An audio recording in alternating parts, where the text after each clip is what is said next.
Hello friends, ଆଜି ଆମେ ଦେଖିବା ଅଷ୍ଟମ ଶ୍ରେଣୀ ଜ୍ୟାମିତି ବହିର ଅନୁଶୀଳନୀ 1A।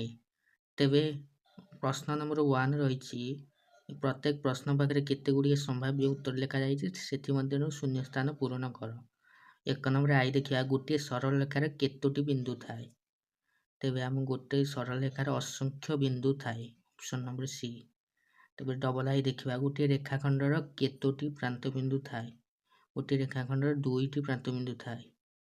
ଟ୍ରିପଲ ଆଇ ଦେଖିବା, ଗୋଟିଏ ରେଖାଖଣ୍ଡର ଡ୍ୟାସ୍ ମାତ୍ର ମଧ୍ୟବିନ୍ଦୁ ଅଛି। କେତୋଟି ଅଛି? ନା ଗୋଟିଏ ଅଛି। ଆମେ ଦେଖିବା। ଆଇ ଭି ଦେଖିବା, ଗୋଟିଏ ଏକ ରଶ୍ମିର ଡ୍ୟାସ୍ଟି ଆଦ୍ୟବିନ୍ଦୁ ଥାଏ। ଗୋଟିଏ ରଶ୍ମିର ଗୋଟିଏ ଆଦ୍ୟବିନ୍ଦୁ ଥାଏ।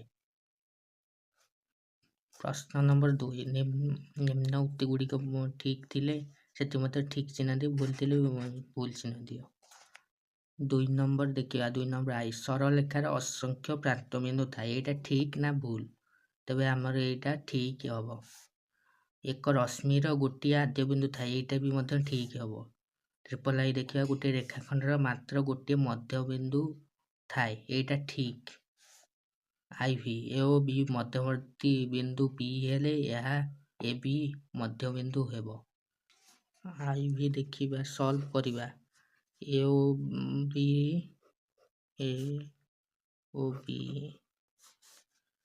ଗୋଟିଏ ରେଖାଖଣ୍ଡ ହେଲେ ପି ମଧ୍ୟବିନ୍ଦୁ ହେଲେ ପି ଏହାର ମଧ୍ୟବିନ୍ଦୁ ହେବ, ଏଇଟା ତେବେ ଠିକ୍ ହିଁ ହେବ। ଭି, ଦୁଇଟି ପୃଥକ ବିନ୍ଦୁର ଗୋଟିଏ ମାତ୍ର ମଧ୍ୟବର୍ତ୍ତୀ ବିନ୍ଦୁ ଥାଏ। ଦୁଇଟି ପୃଥକ ବିନ୍ଦୁର ଗୋଟିଏ ମାତ୍ର ମଧ୍ୟବିନ୍ଦୁ ଥାଏ, ଏଇଟା ଭୁଲ ହିଁ ହେବ। V I, A B C ଏକରେଖୀ ବିନ୍ଦୁ ହେଲେ ଏ ବି ଓ ବି ସି ରଶ୍ମି ଏକରେଖୀ ରଶ୍ମି ଅଟନ୍ତି, ଠିକ୍। ଭି ଡବଲ ଆଇ, ଏ ବି ସରଳ ରେଖା ଏ ଓ ବି ର ଓ ବିନ୍ଦୁ ହେଲେ ଓ ଏ ଓ ବି ପରସ୍ପର ବିପରୀତ ରଶ୍ମି ଅଟନ୍ତି, ଏଇଟା ଠିକ୍ ହିଁ ହେବ। ପରସ୍ପର ଠାରୁ ଭିନ୍ନ ଚାରୋଟି ଦତ୍ତବିନ୍ଦୁ ମଧ୍ୟରୁ କୌଣସି 3 ଗୋଟି ବିନ୍ଦୁ ଏକ ସରଳ ରେଖାରେ ନଥିଲେ ସେମାନଙ୍କ ଦ୍ୱାରା କେତେ ଗୋଟି ରେଖାଖଣ୍ଡ ନିରୂପିତ ହୋଇପାରିବ? ତେବେ ଦେଖିବା ଚାଲ। ପରସ୍ପର ଠାରୁ ଭିନ୍ନ ଚାରୋଟି ଦତ୍ତବିନ୍ଦୁ, ତେବେ ଏହାର କେତୋଟି ରେଖାଖଣ୍ଡ ହବ?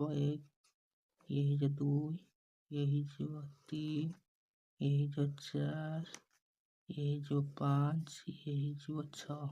ତ କେତେଟା ହେଲା? 2, 3, 4, 5, 6, 6ଟି ହୋଇପାରିବ। ତେବେ ଚାଲ 3 ନମ୍ବର ବି ଦେଖିବା, ପରସ୍ପର ଠାରୁ ଭିନ୍ନ ଚାରୋଟି ଦତ୍ତବିନ୍ଦୁ ମଧ୍ୟରୁ 3ଟି ବିନ୍ଦୁ ଏକରେଖୀ ହେଲେ ସେମାନଙ୍କ ଦ୍ୱାରା କେତେ ଗୋଟି ସରଳ ରେଖା ନିରୂପିତ ହୋଇପାରିବ? ଚାଲ ଦେଖିବା। ପରସ୍ପର ଠାରୁ ଭିନ୍ନ 4ଟି ବିନ୍ଦୁ ମଧ୍ୟରୁ 3ଟି ବିନ୍ଦୁ ଏକରେଖୀ ହେଇଥିବ, କେତୋଟି ସରଳ ରେଖା ହେଇପାରିବ? 1 ହେଇଯିବ 2, ଇଏ ହେଇଯିବ 3, ଇଏ ହେଇଯିବ 4। କେତେଟା ହେଲା? ନା 4ଟା।